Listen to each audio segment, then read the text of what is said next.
Oh god, Jordan, it's time to talk about a terrible movie. Another terrible movie. It's time to talk about my final thing. Let's talk about Jurassic World Rebirth. Dr. Henry Loomis, this is Zora Bennett, our mission specialist. Sorry, what mission? This would be a medical breakthrough that could save countless lives. It comes from the largest dinosaurs on the planet. Oh my God. Fortunately for us, all these species exist in one isolated place. Can you be ready tomorrow? I can guarantee your safety. I mean, more or less. More or less? He's your guy? We're the best at moving things and people in and out of places they shouldn't be. Move up towards Barbados, avoid government patrol, but there aren't that many anymore. Why's that? No one's dumb enough to go where we're going. Oh no. Jordan. Jurassic World Rebirth is a sequel to the last Jurassic World movie. A movie that they promised was going to be a reboot. It stars, it's got Mahershala Ali, it's got Scarlett Johansson, it's got a bunch of people you don't recognize. And the whole plot of this is Scarlett Johansson and all of these people are all like mercenary type people. And a pharmaceutical company hires them to go and retrieve samples, MacGuffins, they're very much MacGuffins, of 3 separate dinosaurs. Oh, and the other thing about this is, it opens with the whole plot of this. This is in the trailer, so it's not a spoiler. They go to the island where they did all the mutant freak dinosaurs. It's all the dinosaurs that basically people became bored of them, so they tried to make like 5-headed dinosaurs. It's all the dinosaurs that are too scary to go in the park. That's what this place is. So the movie does a cold open. Now, hear me out. If this was a real world where capitalism thrives and things are the way they are, they would be too scary for the main park, and then they would make Abomination Park, and that's where these things would be. But so the movie opens. It has a really exceptionally long cold open of one of the dinosaurs dubbed the D-Rex, destroying the lab basically, and then it just shoves a wall of text, once again a wall of text in your face, where it says a bunch of it just vomits exposition at you, where it tells you that all of the because you're like, okay, so this movie is technically a sequel to the last Jurassic World movie. It still it takes place in that universe. So this wall of text reveals that most of the dinosaurs, you're expecting, okay, there'll be dinosaurs everywhere, but because of modern climate and vegetation and life, they can't survive in the world. So like, I mean, that makes sense. Most of the dinosaurs have died off, and the only ones that can live by the equator, because it's the only part of the earth that's hospitable for them. And the movie opens with the bad guy. He's driving through traffic, and there's just a brontosaurus just dying on the side of the road. That's sad. And so there's all this setup. Like the movie is 2 hours and 15 minutes long, and it could have been an hour 45 or 2 hours. It is agonizing. The pacing is agonizing. The first little bit of it is just like, them getting people and setting up the boat to go after the big fish one, getting the different people, whatever. And just out of nowhere, the movie does a hard cut, and it's just this random family. And they're on a sailboat, and they're sailing through the water, and there's just this random family. And when that happened, I went, I'm so glad we didn't watch this in theaters, because I would have turned to you and been like, who the fuck are these people? And the scene goes on for like a full 5 minutes, and you're like, who the fuck are these people? And the big boast of this movie is you're like, oh, anybody can die. But it's the kind of movie where you can tell who's going to die, because it's really telegraphed and it's really obvious. So like, okay, so it's a bunch of famous people, and it's a sliding scale of how famous they are to what are the odds that they're going to die. So the first guy to die is, you won't know his name, but you know him. He's Ed Skrein. He's Francis in Deadpool. Oh, okay. So he's been in a bunch of stuff. So he bites it almost immediately. He gets killed almost immediately. So like, okay, well, the famous guy got it. So that means that the famous guys are safe. But Scarlett Johansson is in this, and she produced it. So there ain't no fucking way she's dying. Unless it's like at the very last minute as a sacrifice, and then But you she produced ultimately it. reveal. That's not happening. Then you ultimately reveal that she did survive in the final act, so she can Right. show up to save the day. Pretty much, but she's not dying. And then it's peppered with like 2 or 3 unknown actors. So like, well, the they're two dead. unknown, yeah, they're dead, and they are. The one girl, there's a big long extended sequence where they get into a boat battle with a big shark, basically. They get. I'm not. All the details don't really matter. A sharkosaur. And this shark sinks the family's boat, and the connection is that the Scarlett Johansson group, they just disappear for like 10 minutes, and then they show back up again, and they rescue this family, and they're like, okay, we're gonna take you somewhere safe, but just bear with us while we get the sample, because the whole thing is they're trying to get samples from these dinosaurs so that they can create a pharmaceutical drug that will help people who have bad hearts. And so they're like, okay, like, we're gonna go for this thing, and the thing attacks their ship. It's using Spinosauruses. They're working together symbiotically, and it like sinks. It attempts to sink their ship, and the guy who hired all of him, the evil pharmaceutical guy, they're going for like shallow water, and she's calling for help, and he's like, no, don't call for help, and he pushes her into the water. And the rest of the family jumps in after her. And there's this. Sounds like a real if your friend jumped off a bridge, would you do it too kind of situation. Well, it's because they're like, the boat's gonna crash, and they're going into shallow water. So the big thing can't chase after them in shallow water, so they're safe for now in shallow water. And the boat crashes, and all the rest of them have jumped up, and they're trying to get all the equipment onto the thing. And the one girl who's like as far as I can tell, a nobody, I didn't recognize her, is pulling one of the things onto the beach, and a Spinosaurus just comes out of nowhere and like snatches her and drags her into the water and eats her. And you're like, okay, yeah, she's an unknown. That one's obvious. And then the next guy to go is this random French guy who is working on the boat, and he's not famous either. And so then Parlez-vous français? So Mahershala Ali, who you don't know him in anything, but he's famous. He's the guy who's going to be Blade.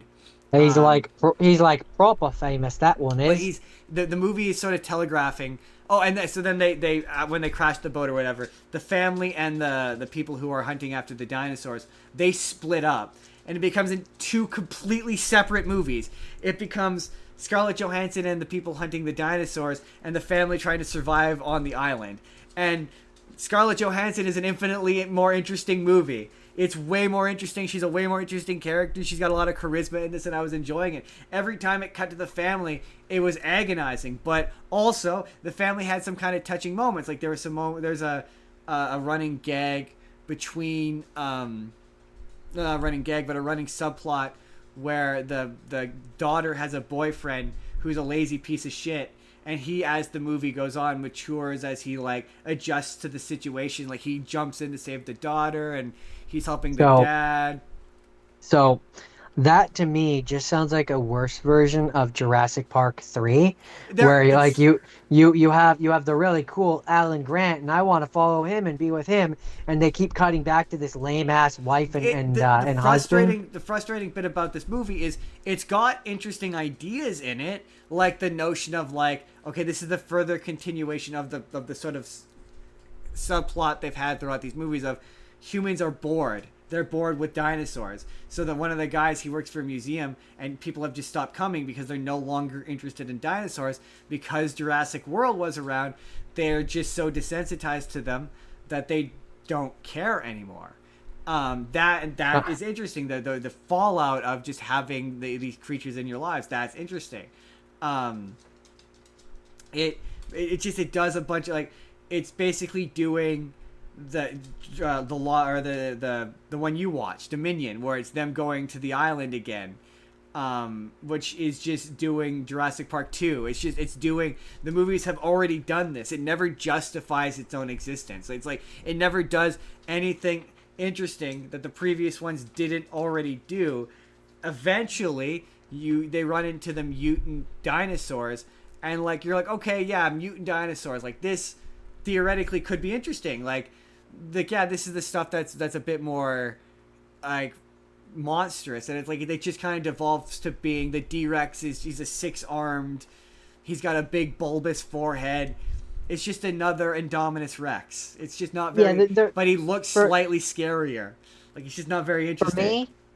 For me, and I sort of came to the realization when I was watching mine this week, is the reason why the ones that come after the first Jurassic blank movies, so the one that comes after the first Jurassic Park, or the one that comes after the first Jurassic World, the reason why it stops being interesting once the park is a thing is because they have, in my opinion, never successfully showed what it would be like if these creatures existed in a real world. Right. So that's way more interesting than they go to the island again and get lost in dinosaurs. Yeah.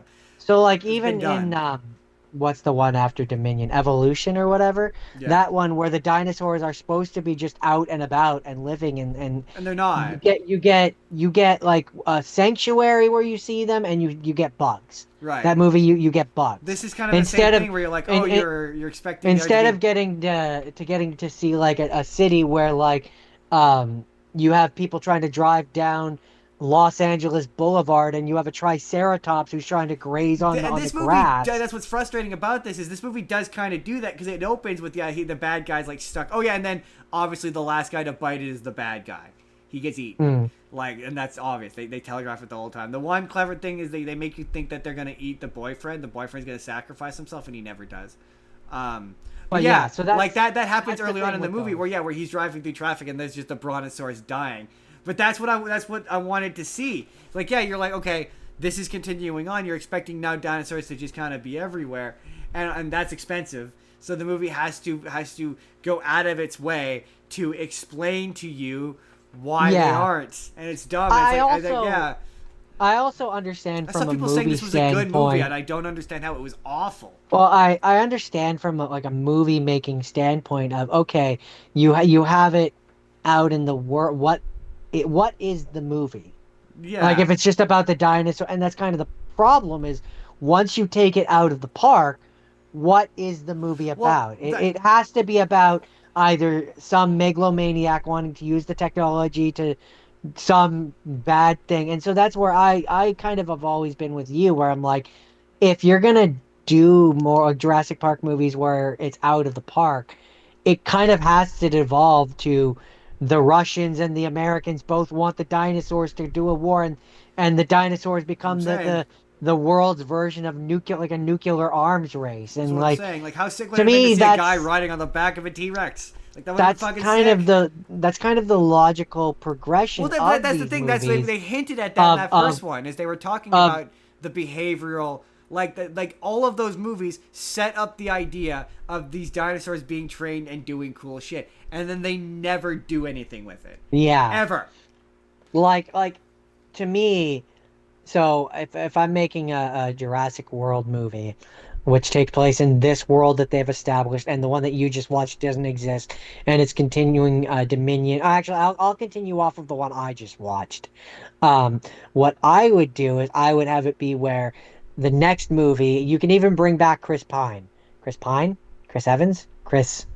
One of the Chris's. Yeah. Whichever Chris was in this. Chris Pratt, thank you. Their names get lost in my mind. I quite like Scarlett Johansson. I'd watch another one of these movies. I know, sure. Who the main character is doesn't really matter to me. That's not the point. I just said Pratt because if it's a continuation of the Pratt story. What I would have done is I would have had it be where whoever the main character is, they discover that one of the governments has created their own army of dinosaurs, and they're testing them in such and such location, or on such and such island, and they have to go there, and they have to like either like destroy the facility, or in that way you still get they have to go to a facility, they have to stop a thing, but like you're making it a force that's interesting, and you're making it where like, okay, at this point they're militarized dinosaurs. You can have them with lasers or on, like they like my thing is like they introduced the concept and the idea and of the you introduced human cloning and you introduced the human component to this. Like, yeah, that's the other thing. This is where they do the freak shit. Why not have human dinosaur hybrids? Like, if you're gonna do it, don't just make it another like and hear me out, slightly different looking dinosaur. It was just the D-Rex is fucking boring. He's so boring.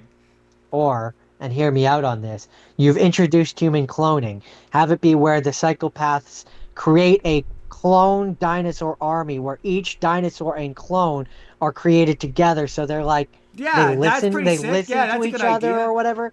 And like you have them riders and you have like but they're all clones of like, and you can like make it where like they're all clones of like one guy. Like to answer your question, yeah, once you've done the park is real.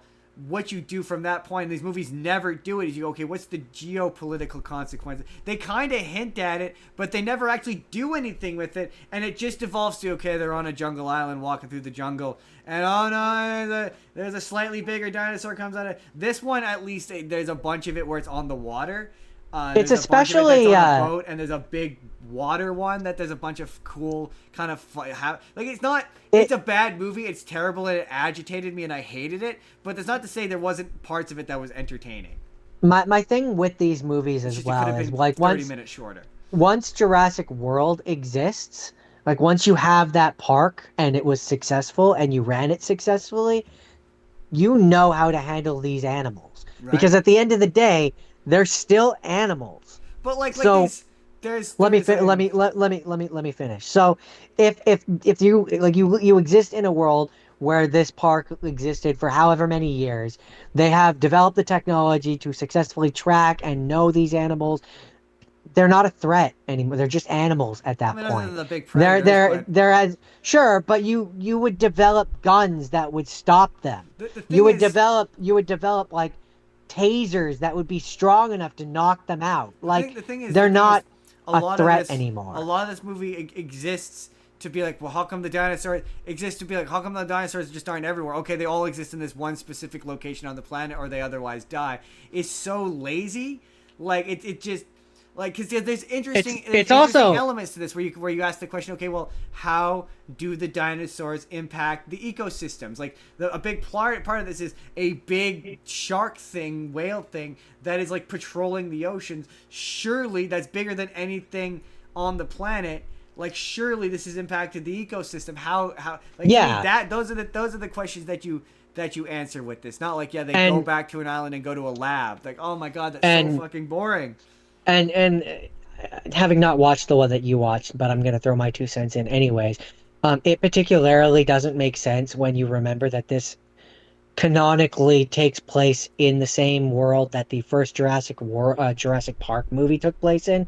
A world where they were designed not to be able to breed, but to quote the own movie that it comes from, life found a way, and they were able to breed and continue living even though they were literally designed not to. So let me finish. So you're telling me that these dinosaurs are dying because of temperature and yada yada yada. They would evolve. Well, not even that they would evolve is, I mean, just mechanically from a script point. Those specific dinosaurs would evolve. You just have it be like we genetically engineered them to not die. They're genetically engineered. You could and they're spliced with other animals. You just be like they're spliced with an animal so they don't get cold in the winter. They don't have. Yeah, exactly. But that's my point. Like I would have brought That's what happened in the first movie. That's why they were able to breed. And again, canonically, these movies take place in that world. Right. So I would have brought. See, my thing is like, the stuff you lean into is the weird genetic science fiction-y stuff where you're like, you have it. If you're gonna do these are the freak dinosaurs, they need to be more interesting. Like again, the D-Rex is you gotta fucking boring. You gotta dial so it up. boring.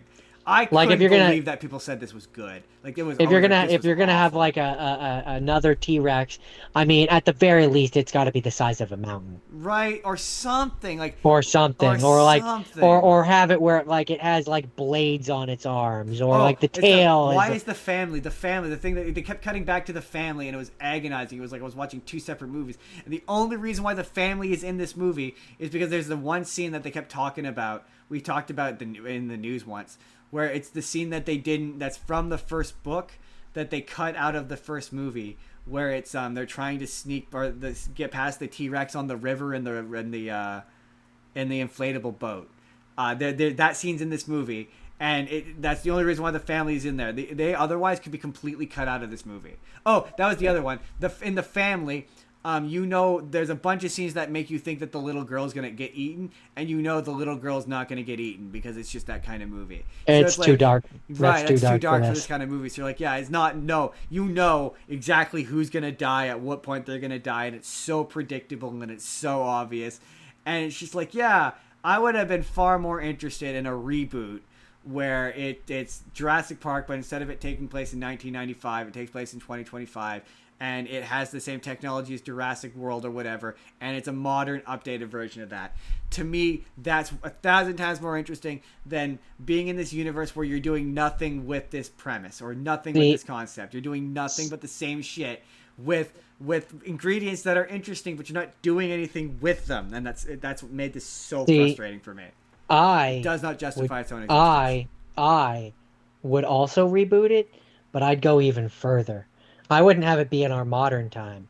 I'd have it be in the future. That'd also be and fun. I'd have it be where it's like they have even greater genetic capabilities. I would be like, still like the near future. They're cloning like saber-toothed tigers. They're cloning mammoths. Like, they're cloning other things as well as dinosaurs. And the point, once they escape, is like, these are not creatures that are meant to be together. And like, that's also where the problem comes from. And like, you got to do something new. Ironically, I'm not against the, ironically, much like how with the parks, the guests got bored of the dinosaurs because we've seen them 1,000 times.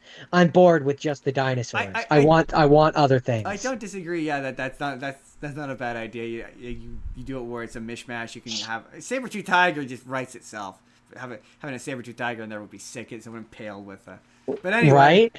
And not just and I would have it be where it's like they're not just necessarily doing stuff from like the far past, but like maybe they bring back the dodo. That'd be fun. Maybe they bring back and like you have it where like they're bringing back all these species that naturally went out on their own. And then I would lean into the ethics aspect of it, of like what gives them the right. Yeah, but that's the thing that's frustrating with these movies, is they never do that. They never give you know. the ethics. They always talk about it. Like, they have Jeff Goldblum show up and talk about it, or they discuss it like, oh, like who has the right to decide whether or not to, and then they never do anything with it. And it's so frustrating.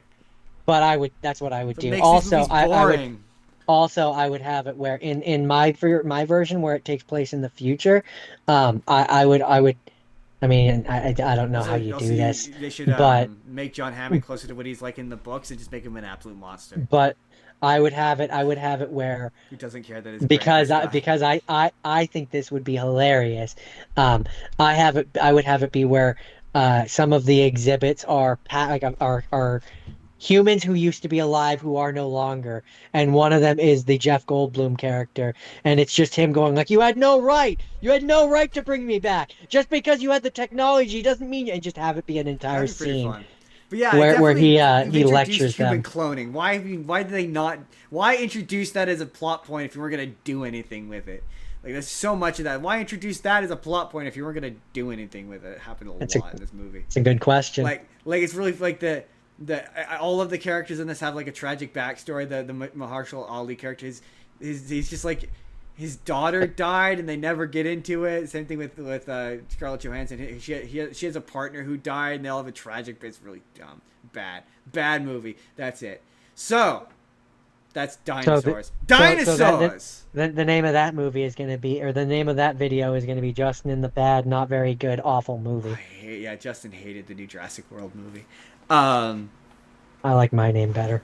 Yeah, the problem is the long names like that are fun. They don't fit super nicely on a thumbnail.